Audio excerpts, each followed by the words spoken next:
Merci na bana nyonso atokomi wapi na ebisaki bino keno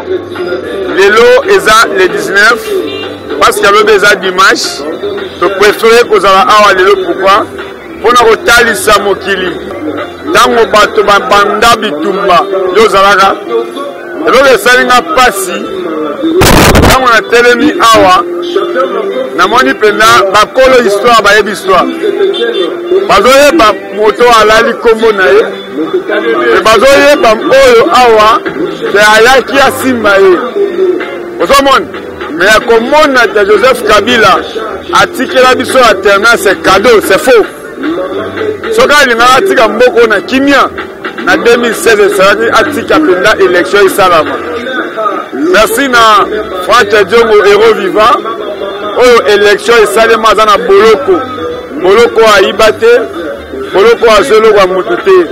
me mpona kolobela mboka mpe akangama comme député national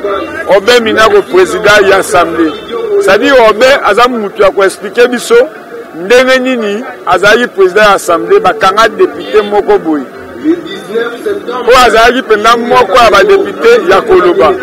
c'est-à-dire présence na biso awa eza kolakisa bato lolenge avant président de la république afanda nebonga makila ya bato etanga me lelo etele droit eye tokoyeba bapolisier oyo baboma bato oyo mosala bango eza koboma to ezali koakabe bamarshe kosala marshe eza mabe te koloba mpe eza mabe te me koloba esengeli oboma bato eza bien kogere mpe ekomaka na moma moko ozwi pose batuna yo papa ye osalaki boye osalaki boye ndenge elo balobi shit katende milio oyo ebima ekenda wapi nalobi epenge Fofana a partir ya triomphal na siège ya mwana mboka Franck Diongo ya komona Jatini Ngobila Mbaka lokola abunda te ayebi histoire te yango lelo aye kosalela biso eloko oyo tozoyeba yango te na kati ya triomphal me awa ezomérite ezala monument ezala miroir etikala histoire mpo Etienne Tshisekedi asala discours ya suka awa oyo badrapo ya Congo epepa mais depuis baclotira triomphal ti lelo toyebaka te eloko nini nebo ya Kabila bale banda kobeta de 6h jusqu'à 20h me batiki sa de martyr mpona koapeshe opposition basala discours basala marche baloba mokili ya bato ya nzambe batutaka tolo te bozomona awa ndenge bakolo likambo baza koya ya mazola nalingi ozwelanga likambo awa mpo aza moko oyo tobunda oyo tonyokoma mwana mboka mbote mbote ndeko Fofana mikolo ebele soki ozalaki commerçant olingaka okende na Chine Dubai kosomba biloko mpo bakilia basomba me opona kozala congolais kotanga na mboka na biso Congo mpe lelo ondimi kolobela ekolo na bosolo na lokuta te nalingi d'abord ose présenter mponga Epenge Fofana. Oui, Epenge Fofana eza lelo te tobanda na masolo oyo ndenge uti koloba tobanda bitumba depuis kala bitumba na biso ezalaka ya elongi te ya mutu te me bitumba na biso ezalaka mpona ekolo donc so ozotra kotambusa ekolo engebene na ndenge nzambe alingi mpona peuple oyo atiaki na ekolo wana biso tokobetela o maboko tokotambola elongo na yo yango omonaki barégime euti koleka awa ndenge bande kotambusa mboka biso tobande kolinga te yango ntango nyonso tobande kozala na balabala mpona koloba bongo te mboka ekotambola ndenge wana te esengeli peuple moko na moko oyo nzambe ayebaki na kotia na Congo ayeba koseretrouve na bisika azali alors baoyo babande kokamba mboka ezalaki ya bango lotoloba mwa caste sociale ndenge balobaka na français na lopoto keno bato moko boye basapropria Congo nde omonaki tokotaki na bitumba wana nde ememaki biso na basacrifice ndenge parti politique na biso d'ailleurs MLP elobaka toujours que sans sacrifice pas de changement mais peut-être kotunanga mutuna meya ko se présenter te ndenge nini ngai ebele babengaka ngai le poussin de Franck Diongo bamosusu bakobenga ngai le vin nouveau mais kombo le vin nouveau oyo abotama na yango ezali Christophe Bahati l'homme oza toujours sima ya ba idéologie honorable Frank Diongo, le lieutenant ozali permanent, le lieutenant ozali kokengela ko sécuriser babande nini makambo nyonso oyo honorable Frank Diongo. Donc tozali toa kobunda lelo toa kosepela toa kokomemore mpona kosepela mpe tokolbima mpe kosepela pamba te awa bandeko bakufaki bayebaki lisusu na komemela biso changement oyo tobande kolinga alternance wana mpo baoyo tobande kobundisa baoyo bayebaki na koboma bandeko na biso ozomona bilongi awa le 19 septembre 2016 ntango toza kobima koloba fini fo tokende na baélection ya malamu oyo esengeli mpona peuple ayeba kopona basali baye baoyo bakosala mpona ye alors bayini mboka banguna ya peuple bayebaki lisusu na kobima na balabala mpona kobeta biso masasi koboma bato na ndenge nyonso kokotisa biso baboloko oyebi yango ndenge tokota baboloko ndenge babino bakamera baordinateur ya misala eyeba na kobunga donc nyonso wana lelo toza koloba victoire mpona peuple congolais pamba te ndeko wa biso oyo bitumba tobundaki ndenge bandeko na biso bayebaki na kokufa lelo au moins régime wana totia yango nanu pembeni epuis makambo toza kokende mpona kolakisa bango keno na MLP tobosanaka bato te yango toza kokomemore chaque le 19 septembre tokomemoraka kaka liwa na bango ya Kimartir. Donc on est ensemble bitumba eza kokoba toza kobunda mpona ekolo eba lisusu na kozwa bato basengeli na bisika oyo esengeli. Natiki kozwa oyo na suka tozala na bakolo likambo bayebisa biso naza na esengo ya komona oyo ngai oyo lelo ngai naotambola na se ya makolo na bango ye nani lipasa ya mwana mboka Eliezer soki tomoni yo tomoni mwana mboka Eliezer nabenga yo. Merci Fofana, merci beaucoup d'abord parce que lelo oyo bato basengeli bayeba ete Fofana ozali mwana ozali leki ozali ndeko oyo obandi yango lokwa maseki RTV batumbi tomoni dévouement na yo mpona koaccompagner chez la Roger Lumbala à l'époque lipasse à Eliezer directeur administratif et financier ya RLTV ngai directeur administratif financier ya BRT Africa tosalaki lipasse na biso seul bajournaliste balokokota na lopango akondo te Tshisekedi sans audience nakomona bachalupa oyo batika deja mboko oyo bakufa nakomona Roger Lumbala nakomona honorable Frank Diongo président Frank Diongo oyo tokobenga héros vivant tozomona bandeko ebele Martin Fayulu tokomona bango kuna mais ozalaki moto oyo obandaki lokola maseki mpe lelo oyo okoli nakoloba nao félicitation mpe nazali koencourage lelo oyo bato bayebi ke na tokomi wa télévision ezali na bajournaliste mibale misato te toboya yango te eza ntango na bino eza ntango na yo mpoza koya na kosouhaite mpenza bonne chance kaka ndenge ozokende na discipline kaka ndenge ozokende na reconnaissance mosala na toujours na makolo olakisanga kofinga te olakisanga kosenga te olakisanga botosi yango omoni ata mwana mokili eza aza na assemblée lelo oza na coin na yo moyebi ke Fofana akodefendre biso parce que ce qui est vrai biso toza bajournaliste combattant lelo oyo na monde ya média topreparaki te mais ozwi courage naloba yango epuis nalobela yango JPS Tembwe nayebisaka ye oyo ala assistant na nga nayebisaka ye omonaka exemple ya Fofana akoyebisa yo toujours okomona yo place balacrymogène ezali place badésordre ezali ohésitaka te okendaka parce que wana ezali détermination oyo biso tozwa oyo bozwi na nzela wana naza encourage yo merci nalingi nayeba parce que akomobenga ngai papa sentinelle de la république sinzili ya mboka bango biso tokokende mboka akomoloba mikolo na bi okotonga na yo immeuble na yo mais sentinelle nde ayebaka ye moto akofungola porte ke patron abimi ye moto akokotisa yo okosala chaîne ya télévision il faut qu'on respecte mon droit à battre la matériel. Vous aurez le bal et l'Isayo à coller l'Isayo. Moi, d'abord, à Flavien Oussak, le Bengue Fofana a émis bien. De 2011 à 2018, on a parmi au Baébi Nzoum. Les Alarani. On m'a dit déjà d'abord les camos, il y a ça, ça combat. On m'a dit qu'on le tient si c'est de Moulumba. On a le patrimoine national. Azali patrimoine kaka ya IDPC. Azali patrimoine ya biso yoso ba Kongomani, surtout ba oyo balinga changement na mboka. Oyebi ke ko la dictature na Mobutu ya facilité parce que biso to vivre génération wana. Kokoma na musée Laurent Désiré Kabila, toujours ba étudiants parmi ba étudiants oyo bakanga cortège ya musée Laurent Désiré Kabila na Ista biso ndeko Flavien Laurent na Ista 2001 déjà en 98 tozalaka déjà wana bango bakota 97. C'est pour dire que ça combat bandara kala to bundisa bati bale to étudiant ko comment on appelle ba modèle ya ba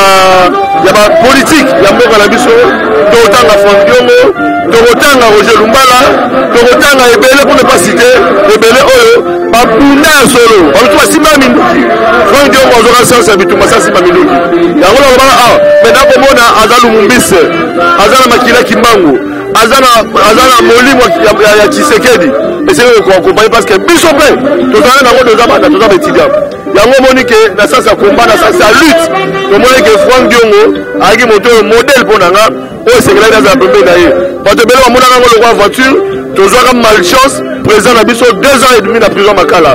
to laki perdu biso bango to ba chance à voyager kangama pour le sacrifice ya combat to nyoko ami to continuer ngo to bien elike na Nzambe bitumba na biso to kolonga ata to longi yango te génération ko ya ba kolonga bana na biso to ba bundi ba longi te ba kokolo na biso ba kolonga yango mo licence ya combat tile to ko produire combat wati ya solo congolais abima na bo abima na passe ndeko na nef azobeta na parlement ngana libanda na obeta pa passe nzili to kengela mboka na secret za voilà c'est 5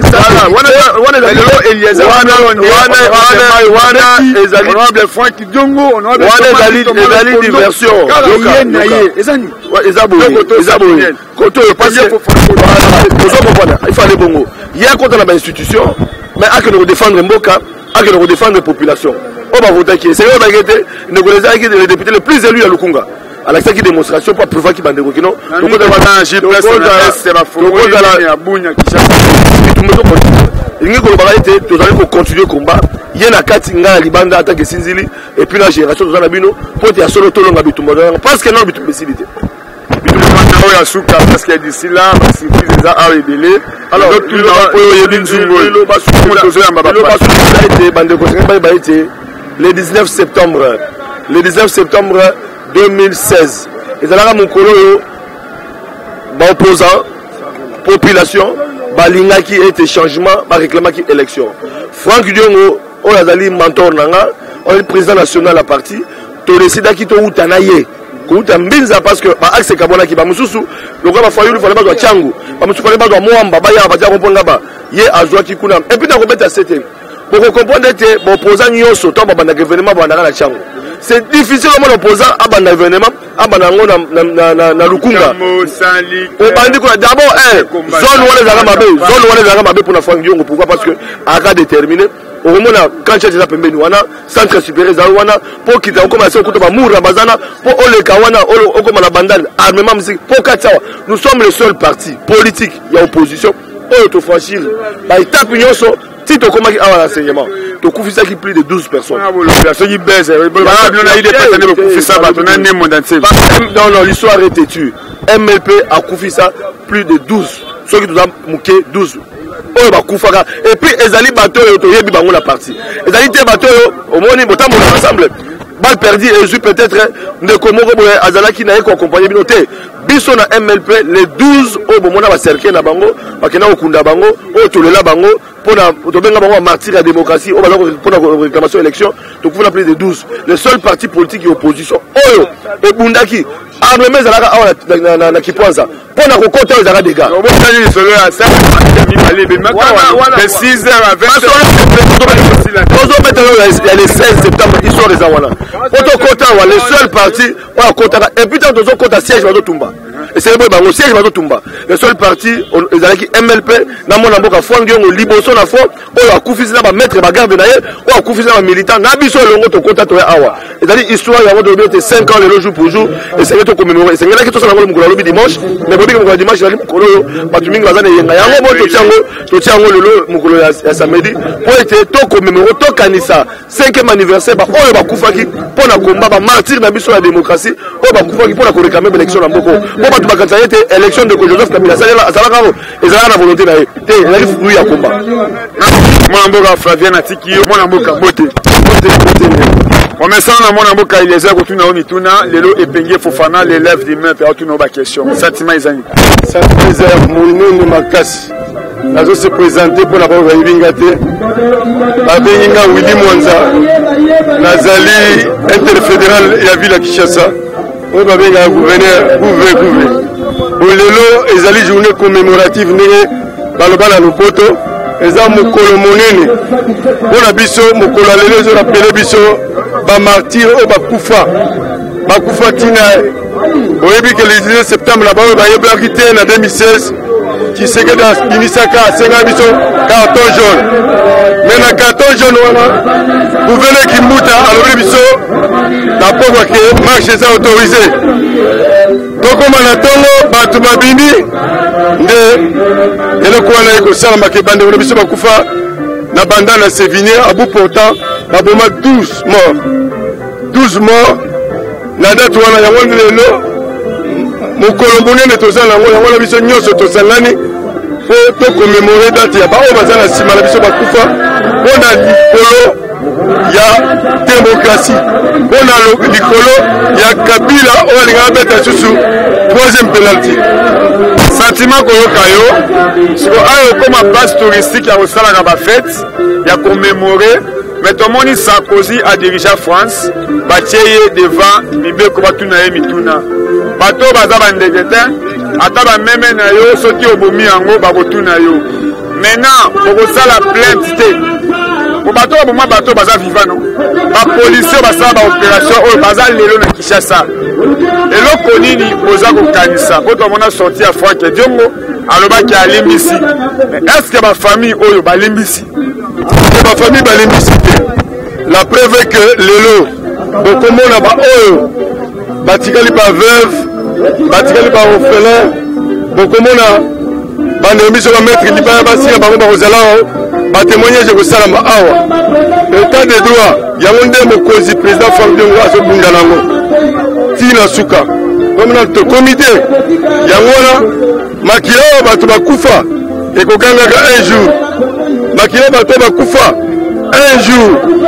ndenge yo otyolo bajournaliste bato nyonso wana bakosambaka nana ndimbaki ke mama oyo abomaki nani Roxy Mukendi mama major mama Karine nana satandaki lelo bakokanga ye nayebi ke makambo nyonso fotoela malembe ntina suka nzambe azali makila bato ezoganga nana ndimbaki ke chebe ya 10 ans après joni numbi lelo akokobima na mboka akende kobana soki wapi nana ndimbaki yango malembe baoyo baboma bato wana tokozwaka bango bato wana justice ekojijaka bango bato wana bakokangamaka un jour. Merci natiki yo mwana mboka mbote te baba osimba mikro te na ningo opesanga nkombo na yo na otuna o mituna mponanga j'adore 5 chiffres. merci présence na yo awa namoni oza kolela mpe oza koexplike bafoto oyo nalingi d'abord tokende kola mesena mwana otelemi boye otali ngai obanda koexplike awa bato oyo oyebi bango ndenge bon bato oyo nayebi bango na journée oyo etalisamaki jour ya makambo etali ya jongo ya Frank ya président Frank mais ya koloba mingi eza biso toza bana mbinza biso nde tobombi président Frank mais ya koloba mingi ngai nanga nabeta lisolo ya mwana mwasi oyo alaleli moto akufaka wana na ye nde naolelela na président Frank bakangaki elobi à l'occasion de rien ce président kosunga biso mwana na ye abima oya kufa na ville mama na ye mama ya Naomi wana bakangi elobi à l'occasion de rien lete ekolela na président lelo take bana mbinza balibere na station babimisela biso mwana wana asali eloko te suka na biso après événement bokokota meme nga okolukanga po toyebisa ye bakotika ye bon po l'événement lelo c'est que toala posa président Fachi apesa biso remplace ya premier ministre tokemi fort na vie tokuti fort na vie tokufi fort mais lelo toala posa président Fachi ayeba ekake maintenant kopesa biso place ya premier ministre po tovivre bien na Congo mwana moka mbote ndeko nalingi na mokuse journée ya lelo awa eza nini merci Ndeko Fofana journée lelo eza le 19 septembre il fallait ezala lobi dimanche lokola lobi eza dimanche nde totiango lelo samedi eza journée ya bahero oyo bakufa mpona démocratie ya mboka état de droit lelo toza nango c'est à cause ya bato oyo bakufa oyo tozomona na bilili eza baindividu moko tozwaki na balabala te eza bato toyebi tovandaka na bango na bakartier moko na ngaliema baadresse na bango eyebani mpe baza na bakarte na bango ya parti donc eza mpasi mingi jour ya lelo eza jour moko toyokaki mpasi na marche babomaki bango na miso na biso parce que tozalaki na bango donc yango na oyebisa peuple congolais bayeba pouvoir oyo toza nango eza pouvoir ya PTT eza pouvoir ya makila bato bakufaki lelo mpo tozwa pouvoir oyo état de droit ezonga na mboka donc eza kuma mpasi mpe mawa mpo tozolela bandeko na biso batiki bafamille batiki bana bamisusu batiki mibali bamisusu batiki basi na bango donc eza kuma mpasi mpe mawa yango emoni honorable Franck Diongo héros vivant asalaki journée chaque année tosalaka manifestation na badati wana mpona kokanisa milimo na bato na biso bakufaki jour wana merci awa ndenga na suki batala touti wapi tokomi wapi yango nalobi na baconseiller ya chef de l'état eza bien kotambwa na PR mais osala nini mpo otambwa na PR libanda epenge Fofana notable ya Sankuru ya représentant ya peuple congolais Amos Lubali